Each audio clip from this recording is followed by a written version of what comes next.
বাউল সাহেব। কি সাহেব? এরা দীর্ঘ যুগ যুগান্তর চলতেছে চলতেছে চলতেছে, কিন্তু সীমা লঙ্ঘন করার পরে আমার আল্লাহ ধরে বসছেন। কি আল্লাহ ধরায় দিছেন? সীমা লঙ্ঘন করলেই ধরা পড়ে যাবে, আল্লাহ ধরায় দিবেন। তা আমিও যদি করি আল্লাহ আমাকে ধরায় দিবেন। সব সহ্য করা যাবে, আমার আল্লাহ, আমার রসুল, আমার কোরআন, আমার ইসলামের বিরুদ্ধে কথা বললে তা বরদাস্ত করা হবে না।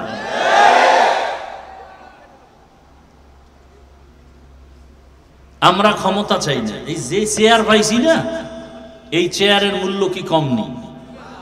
এমপি সাহেবের চেয়ার আজ আছে কাল থাকবে না, আর আমাদের এই চেয়ারের কোনো মেয়াদি নেই। আমি এখানে যাব কেন?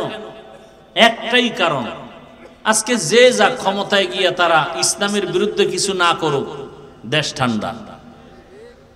কারণ এ বাংলাদেশের মধ্যে কোনদিন কেউ ইসলামের বিরুদ্ধে স্বপ্ন দেখলে তা পূরণ হবে না।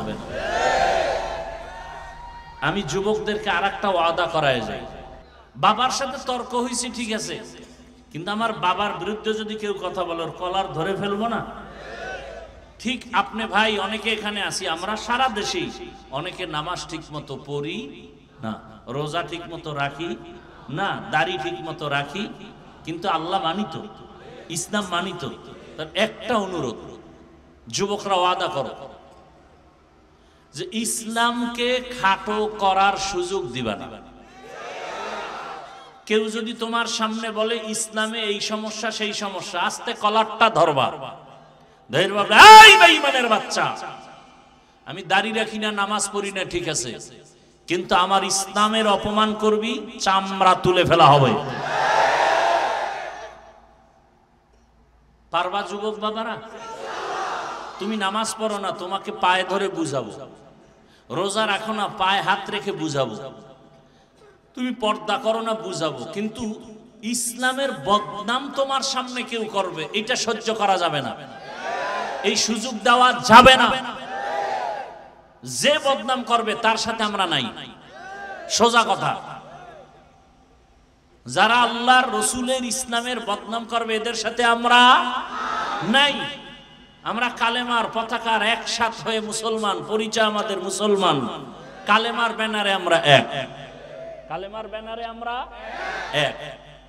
আমার কথার মধ্যে কোনো ঝামেলা থাকলে বলো, আমি তওবা করি। আমার আল্লাহর কোরআনে রাষ্ট্রের ব্যাপারে কোনো কিছু নাই, তাহলে কেন আপনি আমার আল্লাহর কোরআনটা রাষ্ট্রের ব্যাপারে আলাদা রাখবেন, ইসলামটাকে আলাদা রাখবেন? নতুন আইন করবেন কেন? আল্লাহর আইন তো আছে রাষ্ট্র পরিচালনার ক্ষেত্রে, আপনি আলাদা করে কেন একটা হাঙ্গামা বাজাবেন, ঝগড়া লাগাবেন, অস্থিতিশীল পরিবেশ তৈরি করবেন? আল্লাহর উপর আস্থা ও বিশ্বাস নিয়ে কত আন্দোলন, কি দরকার কি?